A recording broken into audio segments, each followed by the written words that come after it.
Hey, what's up you guys? Bloody Jacob here to bring you another movie review. This time we're going to be talking about An American Werewolf in London. And this is a movie that, being a big horror fan, this is a movie you would have assumed I've seen at this point. At least once, but probably a few times, right? Well, no, I just watched it for the first time last night. I'm a big horror movie fan, and this is one of them that I always felt weird that I never watched before. Especially because I do like werewolf stories quite a bit. So it was on Netflix, so I finally checked it out last night. And this is one I had heard a lot about, for quite a few years. Again, I don't know why I never watched it until now. I've seen it regarded as like the best werewolf movie ever made. I've seen it regarded as like even one of the best horror movies in general ever made. So there's like quite the hype around it, and I try not to let that affect my expectations too much. But I did think it would be pretty good. And is it the best werewolf horror movie I've ever seen? No.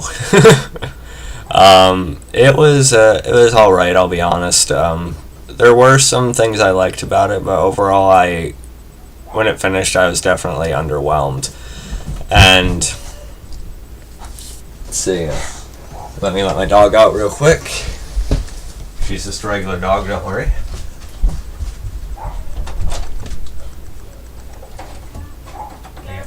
I got a video. Alright, sorry about that, guys. But unfortunately, when it went back to the Netflix screen, I was a bit underwhelmed. I'll admit I was a little disappointed.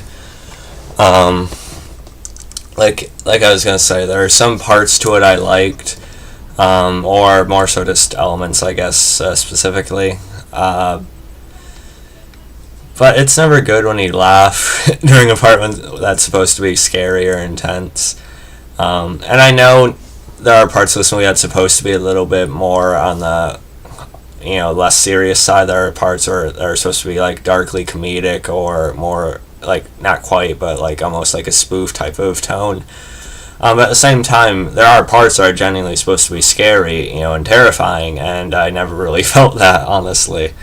I just feel like a lot of times the tone with this movie, it didn't really mesh as well as I had hoped. I guess I should explain to you the story real quick. Basically two college students, they're traveling, and they... it's pretty simple, really. I'll just read the description off of IMDb real quick. Two American college students are on a walking tour of Britain and are attacked by a werewolf. One is killed, the other is mauled. The werewolf is killed, but reverts back to its human form, and the local townspeople are unwilling to acknowledge its existence. The surviving student begins to have nightmares of hunting on 4 feet at first, but then finds that his friend and other recent victims appear to him, demanding that he commit suicide to release them from their curse, being trapped between worlds because of their unnatural deaths. So, that's like one little aspect that I don't see in like some of these werewolf movies, like seeing like the victims like actually haunt him, like whether there is a supernatural plane or not. So that part was a little bit different, I guess, but really it is a simple premise, and that's not really the issue, though, because sometimes simple can be fine. Simple can be like the most excellent out of anything, really, when it's done well. But my issue really wasn't with the story. Like I said, it was just like the tone did not mesh. The soundtrack was fun, but at the same time it felt kind of weird when they go from like Bad Moon Rising to like a really serious scene or something, or when they go... I don't know, it just doesn't work a lot of the times. It's kind of hard to explain. The actors, let me take a look real quick. David Naughton played David, the main character in the movie. I'll say I did like him. I think he gave a likable performance. I also liked the guy who played his friend Jack, Griffin Dunne. I think they both did alright with their roles. I also think Jenny Agutter, however you pronounce her name, playing the nurse, the love interest in the movie, she was nice as well. So the performances are all fine, but again, it's just that tone and me not really feeling that, intensity that I should. there's like one sequence in the movie where I feel like any sense of like unease or like nervousness, and that's like in the very early part of the movie when they're walking through that field, after they leave the slaughtered lamb. And we don't see the werewolf, but they say it's circling them and they're trying to walk back and forth and everything. That part actually I liked, but there's no other scene like that in the movie, not even close or better really. And that was a big letdown to me. Like I said, the actors are all likable in the movie. They're all fine. I don't really have issues with them. And then as far as like the werewolf design itself, Rick Baker handled the special effects on this movie. Rick Baker's done a ton of work in a ton of movies and shows. He even cameoed on The Strain, which is the show I love. He also did the makeup effects for the Wolfman remake in 2010, which is a movie I think is highly underrated. But as far as the werewolf in this movie, like the material and like the effects themselves, they looked good and they hold up fairly well for being a early 80s movie. I'm just not that big of a fan of the design of the werewolf, really. I was reading about some like notes on the movie before I started the video. I guess the director John Landis and Rick Baker actually sort of disagreed on the design. And this movie took a little while to get into production, apparently, so Rick Baker began working on The Howling, which is another werewolf movie I haven't seen for some reason. But Rick Baker had wanted the werewolf to be like bipedal, like walking on two legs and everything.